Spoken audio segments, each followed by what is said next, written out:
अस्सलाम वालेकुम रहमतुल्लाहि व बरकातुहू। नेटफ्लिक्स की ताज़ा web series IC-814 the Kandahar hijack का विरोध लगातार बढ़ता जा रहा है। राइट विंग ग्रुप की तरफ से लगातार बायकॉट की अपील की जा रही है, मुहिम चलाई जा रही है और अब बायकॉट की इस मुहिम में बड़े बड़े जर्नलिस्ट भी शामिल हो गए हैं। गोदी मीडिया के पत्रकारों ने भी इसका बायकॉट करना शुरू कर दिया है और वजह बायकॉट करने की, विरोध करने की यह है कि इसमें तालिबान का हकीकी चेहरा दिखाया गया है। बहाना तो यह बनाया गया कि इसमें दो नाम ऐसे लिए गए हैं जो हिंदुओं के नाम होते हैं, रियल नाम हाईजैकर्स के नहीं बताए गए, इस वजह से बायकॉट किया जा रहा है। लेकिन अब सच्चाई ये खुलकर सामने आई है कि इस वेब सीरीज के डायरेक्टर्स ने, प्रोड्यूसर ने तालिबान का हकीकी चेहरा दिखा दिया है और तालिबान का वो हकीकी चेहरा राइट विंग ग्रुप को, बजरंग दल को, RSS को, संघियों को बर्दाश्त नहीं है। इस वजह से अब इसका विरोध किया जा रहा है। इन लोगों को उम्मीद ये थी, गोदी मीडिया के पत्रकार ये सोच रहे थे कि यहाँ तालिबान के बारे में दिखाया जाएगा कि तालिबान ने पैसेंजर्स के साथ अच्छा बर्ताव नहीं किया, उसने सलूक नहीं किया, उनको फूड फराहम नहीं किया, उनको पानी पीने के लिए नहीं दिया, इंडिया के लोगों ने मदद नहीं की, गैर इस्लामी काम तालिबान ने अपनी सरजमीन पर होने दिया। लेकिन इस वेब सीरीज में ऐसा नहीं दिखाया गया, बल्कि बताया गया कि तालिबान ने इस्लाम की हकीकी तस्वीर पेश की, तालिबान ने इंडिया की भरपूर मदद की, तालिबान ने एक भी गैर इस्लामी काम अपनी सरजमीन पर नहीं होने दिया और तालिबान की मदद से, तालिबान के सपोर्ट की वजह से हाईजैकर्स के साथ नेगोशिएशन का मसला आसान हो गया, वरना इंडिया को भारी कीमत भी चुकानी पड़ सकती थी। इंडिया ने तालिबान की सरकार को 1999 में कबूल नहीं किया था। इंडिया और अफगानिस्तान के बीच उस वक्त सफारती रिश्ता बहाल नहीं हुआ था, इसके बावजूद तालिबान ने भरपूर मदद की थी। अब तालिबान की जो सच्चाई है, उनकी जो हकीकत है, वो इस वेब सीरीज में डायरेक्टर्स ने दिखाई है और ये गोदी मीडिया के पत्रकारों को बर्दाश्त नहीं और इसलिए इसके विरोध का सिलसिला शुरू हो गया। इस वेब सीरीज में जो कुछ दिखाया गया है उसकी तफसील पिछली वीडियो में मैंने बताया था। अब सोशल मीडिया पर कौन लोग क्या लिख रहे हैं, उसमें एक बड़ा नाम है रूबिका लियाकत का। उसने जो ट्वीट किया है, मैं पहले वो आपको दिखा रहा हूं। क्या आप जानते हैं शेयर मार्केट में अडानी, टाटा, बिरला जैसी कंपनीज हर महीने आपको हजारों रुपए कमा कर दे सकती है। मुफ्ती तकी उस्मानी, मौलाना खालिद सैफुल्लाह, इनके तरीकों और उसूलों के मुताबिक हम शेयर मार्केट सिखाते ही नहीं बल्कि पैसे कमाने में भी आपकी मदद करते हैं। आप भी जुड़ना चाहते हैं, इस नंबर पर कॉन्टैक्ट करें। रूबिका लियाकत का नाम गोदी मीडिया के पत्रकारों में टॉप 10 में शामिल है और जब भी जहर उगलने की बात आती है, इस्लामोफोबिया की बात आती है या मुसलमानों को नीचा दिखाने की कोशिश होती है तो रूबिका लियाकत सबसे पहले मोर्चा संभाल लेती है। और अगर इस्लाम के मानने वालों की, मुसलमानों की कोई अच्छी तस्वीर सामने आती है तो रूबिका लियाकत बर्दाश्त नहीं कर पाती है और उसकी मुखालफत शुरू कर देती है। और यहाँ भी ऐसा ही हुआ। एक जगह बोर्ड लगा हुआ था नेटफ्लिक्स की इस वेब सीरीज का, तो उसकी फोटो लिया रूबिका लियाकत ने और इन्होंने ट्विटर पर लिखा, नियत कंधार हाईजैक की असलियत दिखाने की होती तो बात अलग थी, लेकिन तथ्यों के हाईजैक वाली ये फिल्म न देखी है न देखूंगी। मतलब साफ है कि इसमें तालिबान का जो हकीकी चेहरा दिखाया गया और तालिबान की असल मदद क्या थी। हाईजैकर्स ने इंडिया से 3 मुतालबा कर दिया था नेगोशिएशन के लिए, बातचीत के लिए, और कहा था तब हम इस फ्लाइट को छोड़ेंगे, पैसेंजर्स को रिलीज़ करेंगे। पैसेंजर्स की हालत ख़राब हो रही थी, 7 दिन हो चुके थे। हाईजैकर्स की 2 डिमांड बहुत ज़्यादा अहम थी। पहली डिमांड ये थी कि 35 लोगों को छोड़ना है जो इंडिया की जेलों में बंद है, और वो डिमांड एक तरह से एक्सेप्टेबल थी।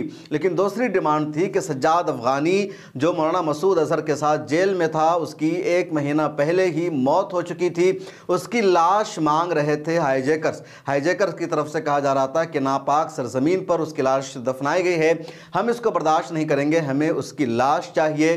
और दूसरा एक और बड़ा मुतालबा था $200 मिलियन का। ये मुतालबा बहुत बड़ा था और तालिबान के उस वक्त के, कह लीजिए अफगानिस्तान के उस वक्त के अमीरुल मोमिनीन मुल्ला उमर ने इस मुतालबा को खारिज कर दिया, रिजेक्ट कर दिया और कहा कि इस मुतालबा को नहीं माना जाएगा, ये गैर इस्लामी है। सिर्फ कैदियों की रिहाई के सिलसिले में, तबादला के सिलसिले में ही बातचीत हो सकती है। और फिर 35 लोगों में से 3 लोगों पर समझौता हुआ, मौलाना मसूद अजहर, अहमद सईद और मुश्ताक जरगर को इंडिया ने रिलीज़ किया और फिर वो जो फ़्लाइट हाईजैक किया था इन लोगों ने, उसको वापस लाया गया। अब रूबिका लियाकत को ये तालिबान की खूबी बर्दाश्त नहीं हो सकी जो उस वेब सीरीज़ में दिखाई गई है, जिसने सीधे सीधे इसकी मुखालफत करना शुरू कर दिया।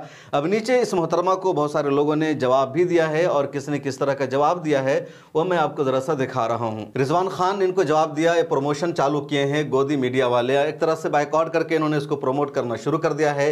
प्रताप सोलंकी ने लिखा, तुम भाजपा की दलाल हो इसलिए नहीं देखोगी, बल्कि सच तो यह है कि कांग्रेस की सरकार ने आतंकवादियों को पकड़ा था और भाजपा को सरकार में रिहा कर दिया, जिसका परिणाम ये रहा कि भारत में आतंकी हमले होते रहे। अमोक ने लिखा, हाँ, तुम्हारे नहीं देखने से नेटफ्लिक्स का 150 करोड़ का नुकसान हो जाएगा।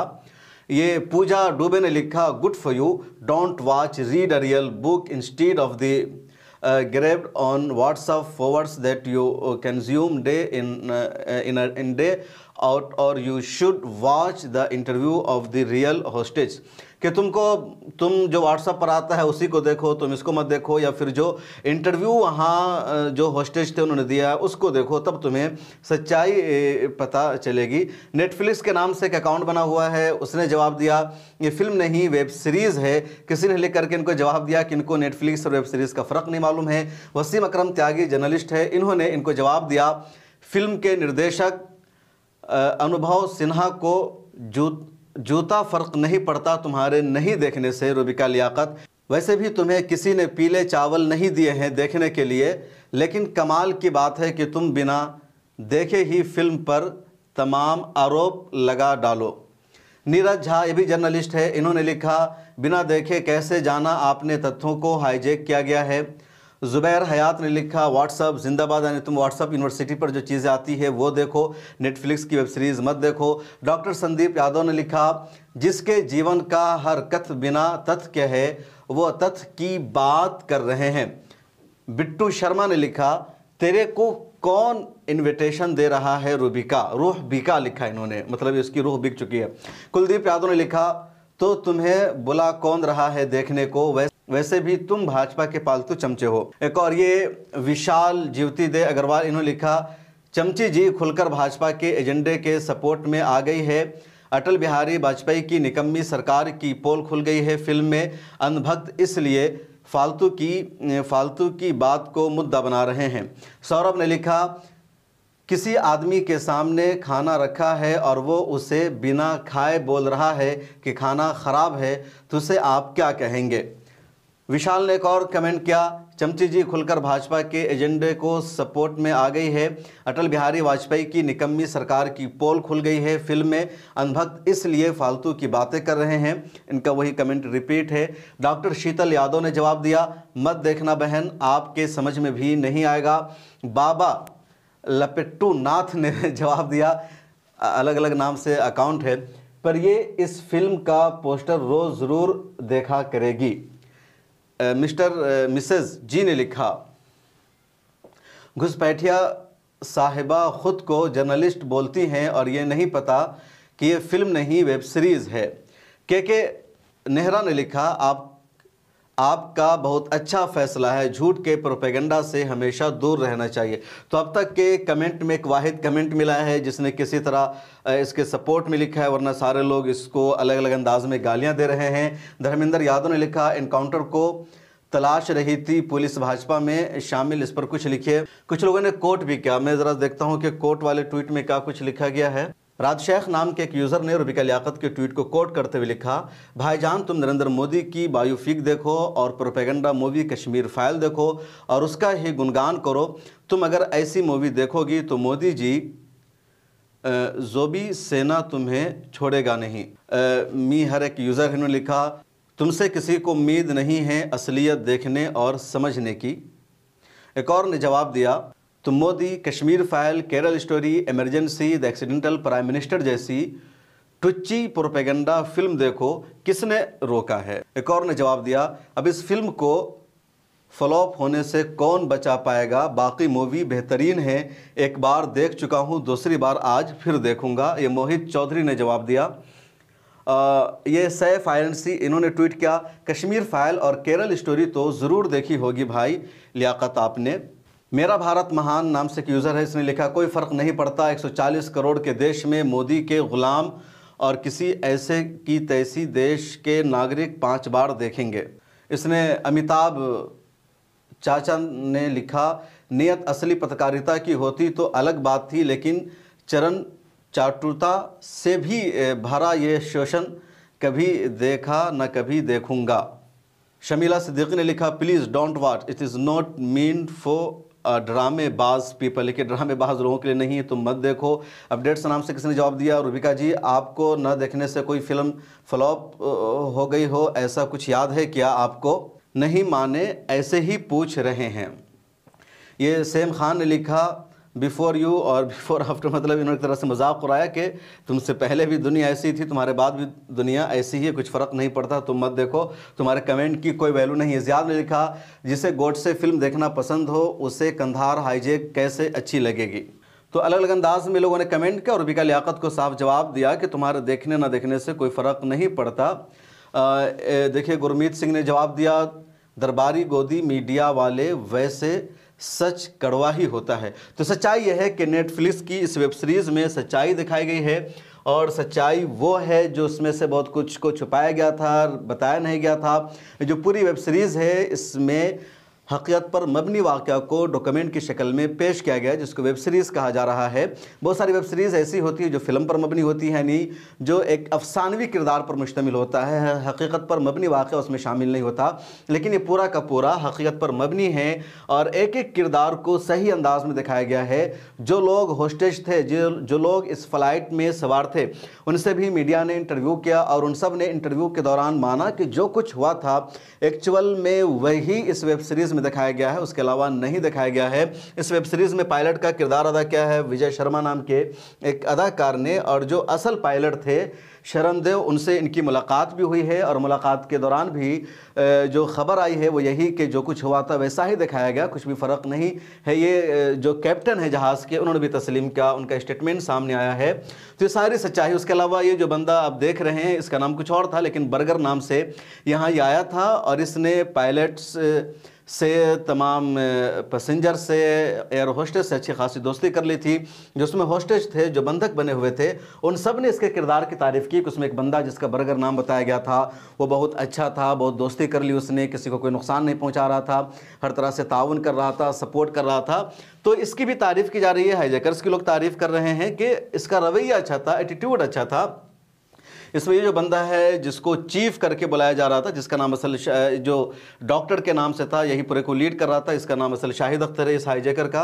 और ये एक्चुअल तस्वीर है the IC-814 hijack real story. ये जो आप देख सकते हैं ये उस वक्त की फ़्लाइट की तस्वीर है और ये तालिबान के रहनुमा खड़े हैं और तालिबान ने ही असल मदद की थी, तब नेगोशिएशन का मामला आसान हो सका था। और इसी वजह से अभी अफ़गानिस्तान में तालिबान की सरकार है तो भारत सरकार के उससे रिश्ते भी अच्छे हैं और उस वक्त भी इंडिया ने रिश्ता नहीं बनाया था, लेकिन जब ज़रूरत पड़ी तो तालिबान ने इंडिया की मदद की, नेगोशिएशन का मामला आसान हुआ।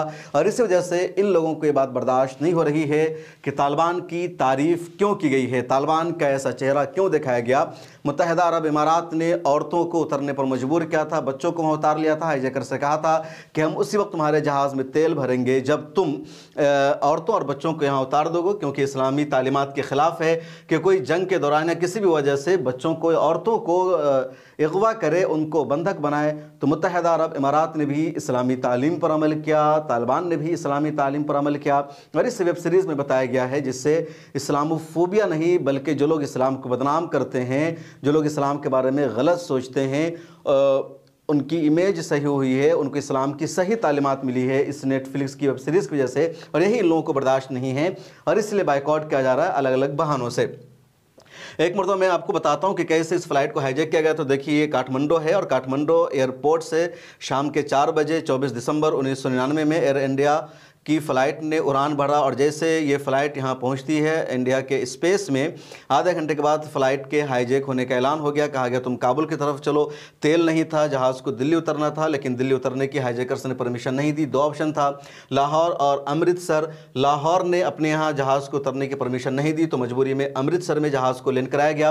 अमृतसर में इंडिया के पास ऑप्शन था ऑपरेशन करने का और हाईजैकर से आज़ाद कराने का, बाज़ियाब कराने का। आर्मी भी वहाँ पर पहुँच गई थी लेकिन आदेश नहीं मिला था, जिसकी वजह से 45 मिनट गुजर गए। हाईजैकर्स ने अंदाज़ा लगा लिया कि कुछ गड़बड़ है, तब ज़बरदस्ती पायलट को उसने जहाज़ उड़ाने पर मजबूर किया और अमृतसर के बाद जहाज़ दोबारा लाहौर में लैंड हुआ। लाहौर में रिफ्यूलिंग हुई और लाहौर ने अपने यहाँ ठहरने की इजाज़त नहीं दी बल्कि तेल भर कर कहा तुम यहाँ से जाओ। रात के 10-11 बज रहे थे। तब लाहौर से जहाज़ को जाना था कंधार, लेकिन कंधार ने कहा कि हमारे पास रात में लैंडिंग की फैसिलिटी नहीं है। तब लाहौर से जहाज़ पाकिस्तान ईरान होते हुए यहाँ दुबई पहुँचता है और दुबई में जहाज़ की तकरीबन 2:30-3 बजे लैंडिंग होती है। फिर यहाँ से तेल भरा जाता है, औरतों, बच्चों और ज़ख्मियों को यहाँ उतार लिया जाता है। सुबह को फिर यहाँ से जहाज़ उड़ान भरता है और जहाज़ आता है कंधार, और कंधार में 25 दिसंबर की सुबह जहाज़ आ गया था, लेकिन 25 दिसंबर को कोई बातचीत नहीं हो सकी। 26 के बाद बातचीत का सिलसिला शुरू हुआ, 27, 28, 29 और आखिर 31 दिसंबर को नेगोशिएशन फाइनल हुई और 176 पैसेंजर के बदले में इंडिया को मौलाना मसूद अजहर, खजर अहमद, सईद अहमद और मुश्ताक जरगर को छोड़ना पड़ा, जो इंडिया की नज़र में बहुत ज़्यादा ख़तरनाक थे। दहशतगर्दी का इल्ज़ाम था। इन लोगों ने बाद में इंडिया के ख़िलाफ़ कई सारी कार्रवाइयाँ की, कई सारे हमले हुए, ख़ासतौर पर कई सारे हमलों का इल्ज़ाम भी इन्हीं लोगों पर लगता है, खासतौर पर मौलाना मसूद अजहर पर। तो ये पूरा मामला था और इसकी वजह से इंडियन सरकार को आज तक तनकीद का सामना करना पड़ता है। इस वीडियो में इतना ही। नेटफ्लिक्स पर आप इस वेब सीरीज़ को देख सकते हैं। मुझे दीजिए इजाज़त। मिला टाइम्स का काम अगर आपको पसंद आता है तो हमें फाइनेंशियली सपोर्ट कीजिए। फिर मुलाकात होगी।